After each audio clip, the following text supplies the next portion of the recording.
नमस्कार, आप Kaithal bag news देख रहे हैं। मैं हूं अजय। फिलहाल कैथल की धरती पर राजपूत समाज के अलग अलग लोगों का आना हुआ है। ऐसे बीच तमाम ऐसे लोग आ रहे हैं जो राजपूत समाज में कहीं ना कहीं एक अग्रणी भूमिका रखते हैं।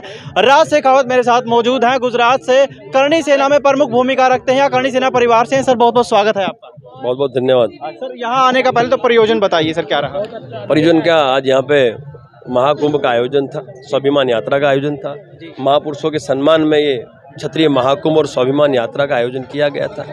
कुछ दिनों पहले यहाँ एक घटना हुई जिसमें क्षत्रिय सम्राट मिहिर भोज जी को गुर्जर दर्शायित करते हुए एक प्रतिमा का अनावरण कर दिया गया और जब विरोध किया गया तो युवाओं पे लाठीचार्ज किया गया, अन्याय हुआ।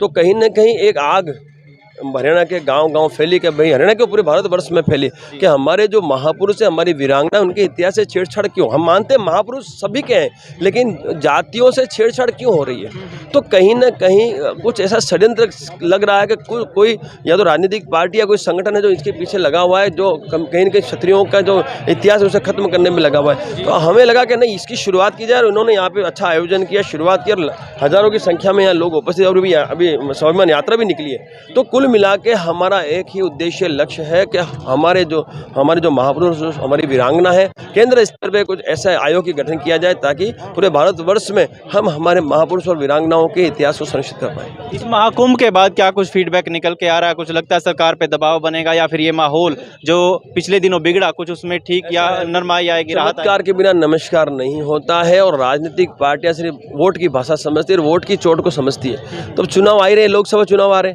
ठीक है, विधानसभा चुनाव कई राज्यों में चल रहे हैं। क्षत्रिय समाज को मैं तो आपके माध्यम से यही कहूँगा कि यदि जो भी पार्टी, जो भी सरकार, जो भी व्यक्ति विशेष आपको नुकसान कर रहा है उसको आप जवाब दीजिए, वोट की भाषा में जवाब दीजिए।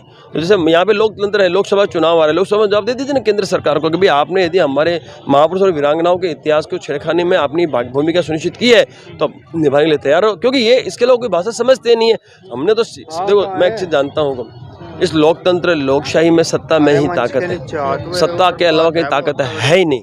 तो क्यों ना सत्ता में जाके बैठा जा सके, जड़ तो वही है। तो हमने क्षत्रिय करणी सेना परिवार ने एक विजन लिया, एक लक्ष्य लिया कि संपूर्ण भारतवर्ष में क्षत्रियों को सत्ता में स्थापित करके जनता की सेवा हम करेंगे। अखंड भारत की रचना हमने की और हमारी उपेक्षा हमें यहाँ से भी धकेल दिया, तो कब तक ये हमें बर्दाश्त था। लेकिन कहीं ना कहीं कैडर की कमी थी, वो कैडर भी संगठनों के माध्यम से बन गए। तो हमने गुजरात में 55 सीटों की मांग की थी, हमें वहाँ 45 के आसपास मिली क्षत्रिय समाज को। हमने एमपी में भी मांग की, वहाँ भी हमारे बिल्कुल काफ़ी अच्छी सीटें मिली है। राजस्थान में हमने मांगी, वहाँ भी हमें मिलेगी। तो हमारा जो लक्ष्य है वो सत्ता में भागीदारी, और वहाँ पहुँचने के बाद युद्ध स्तर पे जो हमें काम करना है, जो योजनाओं का लाभ लेना है समाज के लिए, देश के लिए, हम ले सकते हैं। तो हमने जो जड़ है वहाँ का प्लान कर लिया और आने वाले समय में हमारा क्षत्रिय समाज वापस राजे रजवाड़े स्थापित करेगा। इस लोकतंत्र के राजे रजवाड़े, ग्राम पंचायत, जिला पंचायत, विधानसभा, लोकसभा, राज्यसभा वापस वहाँ स्थापित होगा चुनाव के माध्यम से और जनता की सेवा करेगा। एक आखिरी सवाल और थोड़ा पर्सनल भी। राज शेखावत जी, आपका जिस तरीके से पहरावा है, विरासत के रूप में कितना मानते हैं? बुजुर्ग या पूर्वज कितना दे के गए हैं, कितना बचा है और कितना आप संभाल पाए हैं उसको? ऐसा है सर, ये तो एक कल्चर है। साफा लीजिए आप, मेरा जो वेशभूषा लीजिए, ये मेरे ऑर्नामेंट्स लीजिए, सारा का सारा सांस्कृतिक है। हमारा जो संस्कृति है वो है हमारी संस्कृति के अलावा इसमें कुछ भी नहीं है। विरासत का ऐसा है, विरासत में तो बहुत कुछ दिया था लेकिन लोकतंत्र ने सब कुछ छीन लिया। नहीं, छीनना तो नहीं कहूँगा, हमने ही समर्पित किया, क्योंकि छीनने की तो किसी की औकात नहीं हमारे से छीन ले।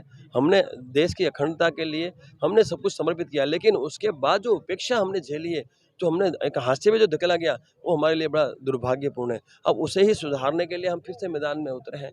तो ये जो आपको दिख रहा है, ये हमारा कल्चर है, हमारी संस्कृति है, हमारी वेशभूषा है, और मुझे गर्व है कि मैं एक राजपूत हूँ, मैं क्षत्रिय हूँ, और पूरे भारत नहीं, पूरे विश्व में ऐसे ही घूमता हूँ, और मैं मेरे समाज की, मेरे देश की संस्कृति को मैं प्रचार प्रसार करता हूँ। आपके हाथ पे टैटू भी है महाराणा प्रताप का। क्या कुछ मैं चाहूंगा, एक पे भगत सिंह है, सत्यमेव जयते, यानी आप संविधान में भी विश्वास करते हैं और आपके पूर्वजों द्वारा दी गई विरासत में भी विश्वास रखते हैं? ऐसा है, देश सर्वोपरि है, राष्ट्र सर्वोपरि है, और आज का जो युवा है वो जो देखता है वही सीखता है। तो आज के युवाओं को मैं कुछ मैं कुछ मैसेज देना चाहता था कि रियल हीरो तो यही है। शहीद भगत सिंह को पढ़ें आप, महाराणा प्रताप को पढ़ें, पृथ्वीराज चौहान को, ऐसे कई महापुरुष हैं इस भारतवर्ष में, उनको पढ़ें आप, उनके बारे में जानें, और राष्ट्र सर्वोपरि है, उस पर आप अपना ध्यान केंद्रित करें। इसलिए ये जो भी आपको दिख रहा है, ये देश के युवाओं के लिए है। ये जो टैटू जितने भी बने हैं, ये राष्ट्र हित, देश हित के लिए, देश के युवाओं तक एक मैसेज पहुंचाने के लिए है कि आप टैटू बनाएं, लेकिन वो टैटू बनाएं जो कोई मैसेज अच्छा दे सके। तो मेरे साथ लाखों युवा जुड़े हुए हैं सब, क्योंकि मैं तो फौजी आदमी हूँ, आर पार की बात करता हूँ। हम लोग आंदोलन जब करते हैं ना हुकुम, तो फिर या तो इस पार या उस पार अगले को दबा के ही बात करते हैं। चमत्कार में नमस्कार होता नहीं, हम तो डंडा और झंडा लेके उतरते हैं। जिसको जिस भाषा में जाओ हम दे भी देते हैं। केस तो सब इंसानों पे होते हैं, हमारे पे हो रखे हैं और 10-20 हो जाएंगे, परवाह हम उन चीज़ों की नहीं करते, हम बैक मारते ही नहीं है सब। तो मैं इतना ही कहूँगा, आयोजन आज अच्छा आयोजन था, इनकी व्यवस्था थी, इनका प्रोटोकॉल था, इनका क्या प्लान है, आगे जो निर्णय होगा हम उसको स्वीकार करेंगे। लेकिन हम जिस हिसाब से आंदोलन करते हैं उसमें हम लोग तो अल्टीमेटम देते हैं और डंडे झंडे लेके निकल जाते हैं। हमारा विजन पूरा क्लियर है, हम जो भी काम करते हैं हम आर पार के लिए करते हैं, हम निर्णय के लिए करते हैं। चलिए, बहुत बहुत शुक्रिया।